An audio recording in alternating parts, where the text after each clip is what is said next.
The Legend of Zelda: The Wind Waker was the first Zelda game I've ever played. The cartoony art style combined with the expansive ocean makes it special among Zelda games to this day, but one thing that I don't think this game gets enough credit for is its dungeons. They're all really good and maintain a certain level of quality across the board. Unfortunately for me, however, that makes it fairly difficult to rank them, but rank them I will, worst to best. So, what exactly counts as a dungeon? Well, that's obvious. Mostly. All 5 of the main dungeons are included, along with both Ganon's Tower and the Forsaken Fortress. Both of these two have less to offer than the main dungeons, so I wouldn't expect either of them to rank very high. But with that said, I still think they're worth talking about because they have enough for me to consider them dungeons. I mean, the Forsaken Fortress even has a dungeon map, and like usual, bosses won't be taken into consideration, but mini-bosses will. Sorry, Wind Temple. I do love Malgara though. With that yapping out of the way, let's get on with the list. It's time to rank. Number 7. Forsaken Fortress. As I said in the intro, both the Forsaken Fortress and Ganon's Tower were going to rank on the lower end by default. The bigger question was which one would be last, and for me personally, I get more from Ganon's Tower than this. The Forsaken Fortress is one of those dungeons where you come back to it later in the game, so you have 2 visits to consider. The first time you lose your sword and it plays more like a stealth section, and then the second time you get the skull hammer and have to climb up to the top again with new obstacles. I know some people really dislike the stealth section, but to be honest, that's my preferred visit. While it's true that it can be frustrating getting your sword taken away instantly after getting it, it creates a sense of being in way over your head. Sneaking around can be slow, but for the atmosphere this dungeon is trying to create, it works. Although I will admit that it doesn't make for the most interesting gameplay. The second time you come here, you fight Phantom Ganon and have to make your way back to the top again, but while fighting off these little imp enemies. On paper, I like the idea, but not needing to stealth really makes the revisit just kinda exist. You get to the top in no time flat, so it doesn't leave much of an impression. It doesn't help that the imp enemies are incredibly annoying to listen to.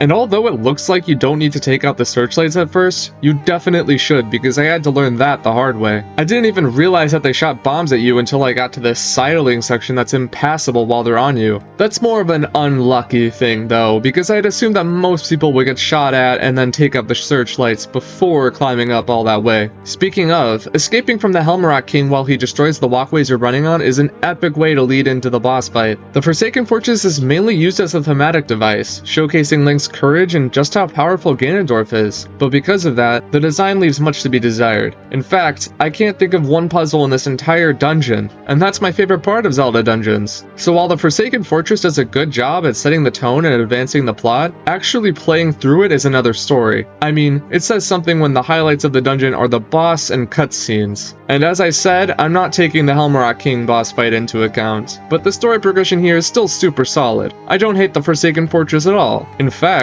I don't think it's even close to one of this game's biggest problems. That said, it's still a fairly easy choice for the bottom spot regardless. Number 6. Ganon's Tower. Since I ended the last section with story, I'll start this one talking about it instead. We all know the ending of this game is phenomenal. I struggle whether I should even take it into consideration because, unlike the Forsaken Fortress, these cutscenes are directly tied to bosses. But either way, I don't think it would affect the ranking, so at the very least I wanted to shout out Ganondorf here because he's amazing in Wind Waker. This dungeon starts with 4 boss fights, and say it with me now, I'm not taking them into consideration, but they each come with a short little section based off of their home dungeon. It's not much, but they're all fun and almost single-handedly bring this above Forsaken Fortress, although they're all surprisingly simple. Something like the Earth Temple section or the Dragon Roost Cavern section could have had more sauce put into it. And I know this is a small thing, but the game resets your item selection each time you enter one, and I found that to just be kinda unnecessary. It makes it a little tedious to reselect your items every time. Enough complaining though. The Phantom Ganon maze is really cool, and the way you have to follow where the sword hilt lands is one of the most creative methods ever used to solve the Lost Woods gimmick. It also took me an embarrassingly long amount of time to realize I needed to use light arrows to defeat him. No joke, I think I spent around 5 minutes just trying to hit him like normal. So yeah, that's the level of observational skills we're dealing with here. I mean, I somehow didn't notice this raised platform that I was supposed to stand on in Link's Awakening. There's this big staircase that I like as a final test of your Awakened Master Sword before the end. A similar thing is done done in Hyrule Castle after you get the sword originally, but it's just as effective here. And here's my favorite part of the dungeon. After you defeat Puppet Ganon, you have to climb up to the top of the tower before the final encounter. And the way there's absolutely no music makes this one of the most standout moments in the game to me. I don't want this to turn into me just talking about how much I love the ending of Wind Waker, but the silence speaks volumes and adds to the atmosphere so much. I can't put Ganon's tower any higher due to the fact that compared to the main 5 dungeons, it simply isn't as compelling as a standalone experience. But as a finale to the game, it works masterfully. Before I reveal number 5, I'd just like to say that this is where the real list starts. Ranking these 5 dungeons particularly isn't easy, so just keep that in mind when it comes to these picks. With that said, number 5, Wind Temple. This is probably the most complex and interesting dungeon in the game on a macro level. Everything here feels so much more connected than in any other dungeon, and you're kept going back to near the start even up to right before the finish. The big central room is really one of the only ones that actually feels like a central room. This is where you get to most places in the dungeon, and the elevation that you drop off at can determine where you go. In that way, I love this dungeon. One super vertical main room that can access almost everywhere from different levels, and said room slowly opens up to allow you that access throughout the dungeon. On paper, it sounds like an easy pick for my favorite. Only thing is, I don't know if this is just a me thing, but I found a lot of the stuff you actually did to not be that interesting. Sure, the Deku Leaf is used well here, and crossing over huge gaps with it by going over wind gusts is cool. Same thing with the main room that makes fantastic use of them, but a lot of the puzzles were just kind of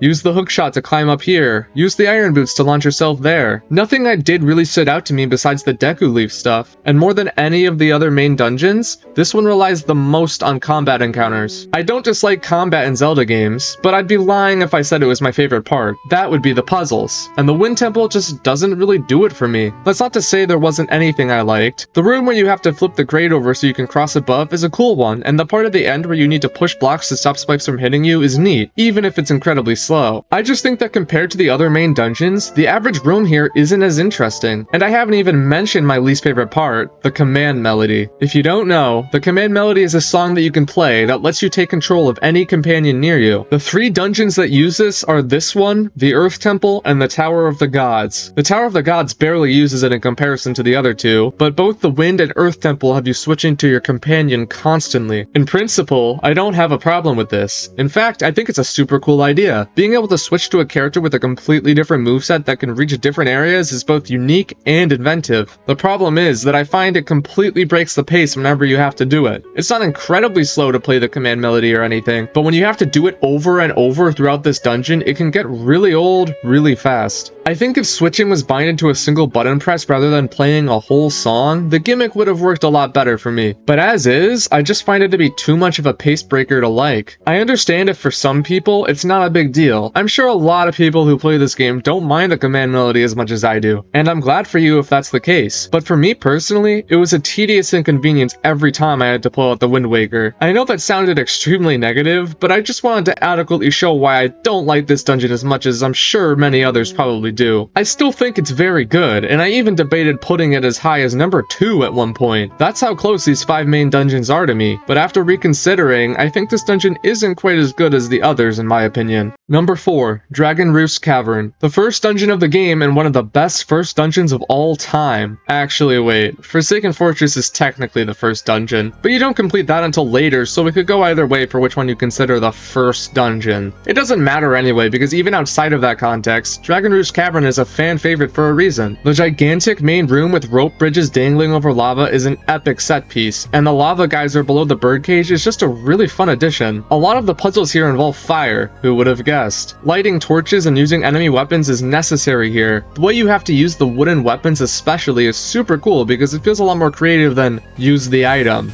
The part where you go to scale the outside of the island is amazing because it really makes you realize how far you've come. It adds a greater sense of verticality and makes the dungeon more dynamic as a whole. The Forsaken Fortress also did this, but the lack of puzzle-based progression didn't make it hit as hard, because there you just kind of go wherever you want. Here, you explore the volcanic cavern before you scale the mountain on the outside and then go back in. The grappling hook can only be used at specific points, but when it can be used, it's fun to mess with. It really makes you feel like an explorer and is a good substitute for the hookshot in the early game. The water pots that can be thrown on lava really seem like a precursor to what we got in Tears of the Kingdom, and their inclusion here is very much appreciated. They allow you to cross lava and even get raised up by geysers. I also really like the puzzle where you had to get one of the centipede enemies to curl up into a ball and then place it on a switch. Earlier on, you very likely notice that if you don't attack them right, they won't die, so you take note of that and learn from it. Here, they cleverly turn it on its head so you need to not kill them to progress. That's super good design and naturally makes use of something they've already taught you. As a quote-unquote first dungeon, nothing here is the most complex, but I don't mind that because at least you don't have to deal with constantly switching between you and your companion. This is an amazing way to start your adventure and sets the tone perfectly. Number 3, Forbidden Woods. This is the best looking dungeon in the game and it isn't even particularly close. Wind Waker looks amazing overall, but something about this dungeon specifically appeals to me. Everything here looks incredible, and while that isn't the most important thing when it comes to a Zelda dungeon, it certainly helps this one's case. Even though it's earlier on in the game, the Forbidden Woods still have a lot to offer. The plant pods that shoot you upwards have fantastic synergy with the Deku Leaf, and they also fit in perfectly with the overgrown forest vibe. Speaking of the Deku Leaf, I overall like its usage here more than in the Wind Temple. While you don't have to glide over as big of gaps, it's used more sporadically and can also push rail platforms along. Not to mention that yet again, it fits with the theming incredibly well. The big room where you're suspended high up above the floor is an amazing set piece, and personally, I like it more than the big room in Dragon Roost Cavern. The moving parts here and dangling platforms make it feel more treacherous than the previous dungeon, and that's the way it should be. Throwing nuts at doors to open them is satisfying and naturally makes the boomerang feel like a good upgrade, because now you can do it without a nut. Although, the boomerang itself doesn't get much usage outside of this dungeon, unfortunately. It's basically just the Kraken boss fight and that's it. But here it works great. Using it to hit switches is fun, and the one room where you have to hit 5 in a row is way more enjoyable than it should be. And on that note, the room with all the vines popping up from the ground is both unique and memorable, especially the part where you need to throw a bomb between the vines to destroy some wooden covering that you wouldn't be able to get through otherwise. Jumping on leaves that feel like treetops adds to the theme even more, and you've probably noticed by now how much I keep coming back to theming. That's because this is the most consistently themed dungeon in the game. Everything ties back to the setting, and it's hard to articulate just how much that adds to the experience for me. And it's not like the Forbidden Woods lacks in fun gameplay either. Whether it's throwing bombs off of moving platforms or riding over swampy water, there's always something new here to keep you engaged. Is the dungeon layout the most intricate and interlocking thing ever? No, but the moment-to-moment gameplay here is some of the best in the game, and I love this dungeon for it. Number 2, Earth Temple. I'll just get it out of the way immediately. I still don't like the command melody in this dungeon. I've already criticized it enough though, so I won't bore you with a repeat of what I said earlier. That said, Medli is more interesting to play as than Makar. Since she has the ability to reflect light, that makes her feel much more valuable to have throughout the dungeon than Makar, who could just plant seeds. It's especially interesting once you get the mirror shield because then you can deflect light off of both of your shields. I'm getting ahead of myself though. The main gimmick of the Earth Temple is light. You need to use light to kill enemies and solve puzzles. This is mainly done by deflecting it either with a shield or mirror. I tend to like light gimmicks because they always lead to interesting puzzles, and the Earth Temple is no exception. It's only heightened by the fact that this dungeon is easily the darkest and most eerie location in the game. I might have to put it in my top 5 darkest moments in Zelda games video.